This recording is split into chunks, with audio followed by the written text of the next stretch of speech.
Hi, it's Robert from Revo Squared. I'm going to be talking about my reactions to episode 6 and 7. So, if you don't know, I'm quite a big fan of the game, and I've been watching through this series now whilst I've been playing the game. Now, at this point where the episodes are just shot straight past where I'm at the game completely, just zipping through it, and yeah, we've hit basically episode 6 and 7 is essentially the beginning of Shenmue 2.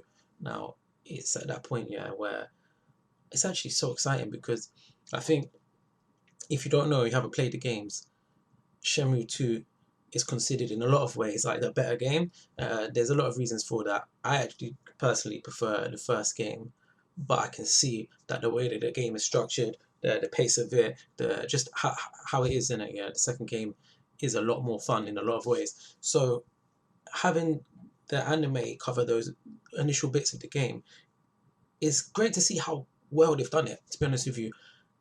I love how they've slowed things down. Like with this part of the game, you can see they've just slowed things down so much, yeah.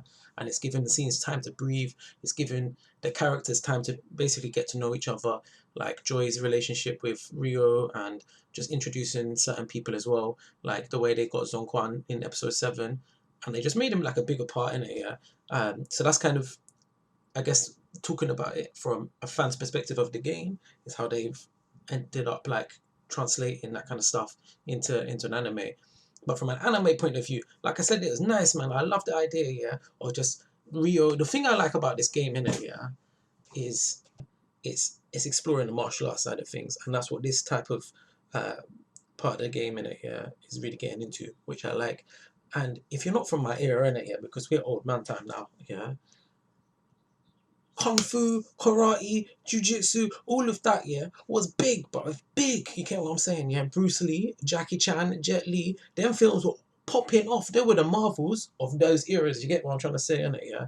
And so when this game comes out for me, I was like, when he's going to meet some Chinese kung fu master and gets his ass kicked, and it's like, oh shit, that's sick, you get me? And then he's learning new moves, and he's having to, like, there's the spiritual aspect of the martial arts alongside it. This is not UFC where man's just dubbing people up, yeah. I'm thinking, oh yeah, man's boss now, and yeah, and just training. It's not some Naruto, yeah, just doing press ups, yeah, and training in with Jiraiya, yeah, in the jungle and shit, yeah, for like 10 years. No, this is a spiritual journey for this guy, and it's a spiritual journey alongside the martial arts journey, you know, yeah.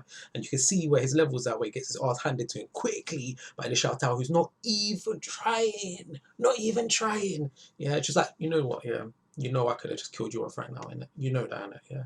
So please just listen to me when I say, just do one, innit? Just go back to your country, get out of Hong Kong, innit, yeah, because you're just gonna get yourself boxed up in it, yeah, if you try. Anyway, obviously Rio is a bit more like determined than it, yeah, than she gave him credit for. So yeah, it's nice to see that. The scene, yeah, where he's practicing the iron palm in it, yeah.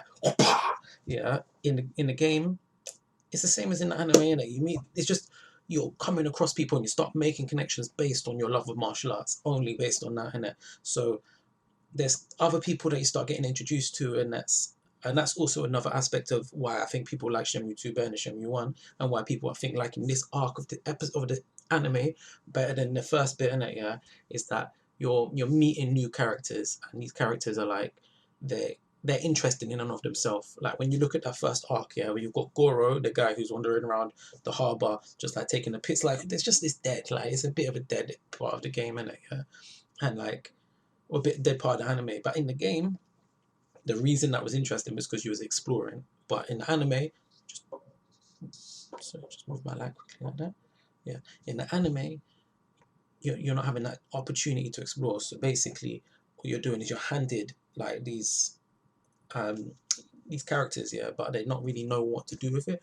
Where like in the second game and this arc of the anime, they've got so much to draw upon, and there's so many different layers of how things happening, like different relationships between certain people. Like Joy, you just got introduced, yeah, very very briefly to Ren, the guy with the white bandana. Yeah, he's a key player in the coming episodes, in it, and a sick, like just a sick guy in it. Yeah, I ain't gonna give too many spoilers here, but yeah, long story short, he's one of the other gangs in Hong Kong. He's involved with that, and you end up basically, yeah, it's sick in it, yeah, sick part of the game. And so I'm looking forward to seeing what happens with episode 8 on that. Yeah, it's just the way they've done it as a fan. I like the way that they've abridged lots of that stuff and introduced like the new characters and built on those relationships. As an anime fan and and a TV fan, I like in the story so far. You know what I mean? I like the way that I like having this opportunity to relive this hype, yeah, of martial arts. Because before this period, yeah, of Marvel or superheroes, yeah, was the kung fu. Kung fu, bruv, yeah, was the one. And to see and go back to that, yeah, it's just so fun. And I just don't know how other people are feeling, especially the younger generation, in it, yeah. Because man's an old man right now, in it, yeah. I'm so old, bruv, I had a paper bus pass, you get me? So anyway, my point is this. Episode 8, looking sick, yeah. I'm glad they've managed to slow things down and allow Rio a chance here to make those relationships and to explore his love of martial arts and go on that spiritual journey. Yeah. I think if you look at the first 5 episodes as a setup, yeah, and I think they had their ups and downs, but 5 episodes as a setup and episodes 6 and 7 were just on point. Yeah. It's that fish out of water, learn, just doesn't know where to go, just trying to find his way forward and hitting stumbling blocks along the way, and people are willing to help him, but he's got to change his attitude, and he's got to have that spiritual growth. Bro, that's the OG kung fu martial arts journey in it, and I'm just glad to see this come into the anime sphere in it, because I don't think we've had that for a long time. It's usually either hype shonen stuff, yeah, or you're getting some weird, like, I don't know, just some weeb sort of like etchy kind of fan service thing. This is just, no, it's a nice story. It kind of aligns with like kind of the old school anime in a way. Like even the style kind of reminds me of kung fu, what's it called? Cowboy Bebop, yeah, and and Hajime no Ippo, like just that growth. Like I don't know, man, it's nice to see in it. And so I'm interested to see how they're going to play out the rest of the story, yeah, and the sick fight scenes that are coming, because this past couple episodes have been slow in it, not so much happening. But you just got introduced to the new gang, yeah, the Yellowheads, yeah, and to Ren, and Ren is gonna be like the new character with you in it, yeah. So let's see how that goes in it. Peace.